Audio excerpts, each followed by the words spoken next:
चंद्रयान-3 इतिहास बनाने से महज कुछ ही घंटे दूर है। 40 दिनों की लंबी यात्रा पूरी करके 23 अगस्त को चंद्रयान-3 का लैंडर मॉड्यूल चंद्रमा के साउथ पोल पर उतरने की कोशिश करेगा। दोस्तों, इस लैंडिंग के सबसे आखिरी 15 मिनट अहम होंगे। इन 15 मिनट में क्या क्या होगा यही समझने की इस वीडियो में कोशिश करते हैं। आसान तरीके से समझें तो आपने किसी भी विमान को धरती पर लैंड करते तो देखा होगा।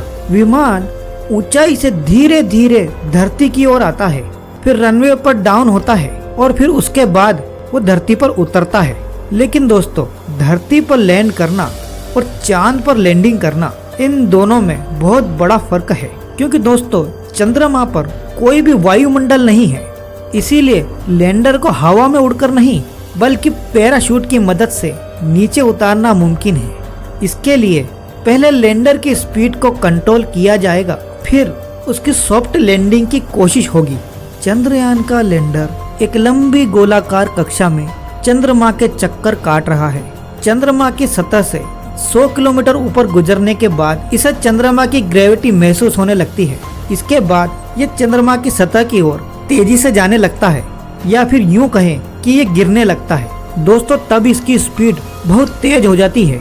पृथ्वी से चंद्रमा तक एक रेडियो सिग्नल भेजने में लगभग 1.3 सेकंड का वक्त लगता है और उसी सिग्नल को दोबारा जमीन तक पहुंचने में 1.3 सेकंड का ही वक्त लगता है। मतलब कई 100 किलोमीटर प्रति घंटे की रफ्तार से चंद्रमा पर गिरने वाले लैंडर को कंट्रोल करने में लगभग 2.5 सेकंड का वक्त लगेगा।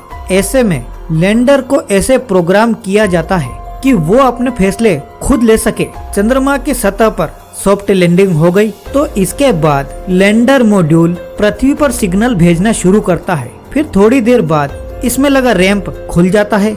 इसके जरिए रोवर प्रज्ञान चंद्रमा की सतह पर उतरेगा और वहां से तस्वीरें लेकर बेंगलुरु के पास इंडियन डीप स्पेस में भेजेगा। वैज्ञानिकों के मुताबिक एक 100 किलोमीटर की ऊंचाई से चंद्रमा की सतह तक लैंडर को उतारने का समय कम से कम 15 मिनट लगेंगे और ये प्रक्रिया पूरे 8 स्टेप में पूरी होगी।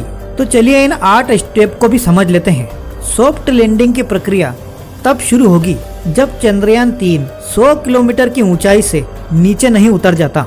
स्पीड को और कम करने के लिए लैंडर में रॉकेट डाले जाएंगे। जब लैंडर 30 किलोमीटर की ऊंचाई पर होगा तो उसकी स्पीड बहुत ज्यादा होती है। उस स्पीड को कंट्रोल करते हुए ये चंद्रमा की सतह पर 7.4 किलोमीटर की ऊंचाई तक पहुंचता है। 100 किलोमीटर की ऊंचाई से यहाँ पहुंचने में उसे लगभग 10 मिनट लगेंगे। तो ये था उसका पहला कदम। 7.4 किलोमीटर की ऊंचाई से ये चरण 6.4 किलोमीटर की ऊंचाई तक ये उतरता है। तब तक लैंडर के पैर जो हॉरिजॉन्टल होते हैं वो चंद्रमा की सतह की ओर 50 डिग्री तक घूम जाते हैं। फिर लैंडर पर लगे उपकरण इस बात की पुष्टि करते हैं कि ये उस जगह पर ही जा रहा है जहां इसे उतरना है या फिर नहीं। फिर होगा तीसरा चरण। तीसरे चरण में लैंडर को 6.4 से 800 मीटर की ऊंचाई तक उतरना है। तब तक लैंडर 50 डिग्री के हॉरिजॉन्टल चंद्रमा की सतह पर वर्टिकल होगा और इस तरह से वो चांद के ऊपर सॉफ्ट लैंडिंग करेगा। दोस्तों, आपको क्या लगता है, चंद्रयान-3 आज 23 अगस्त के दिन क्या चंद्रमा पर सॉफ्ट लैंडिंग कर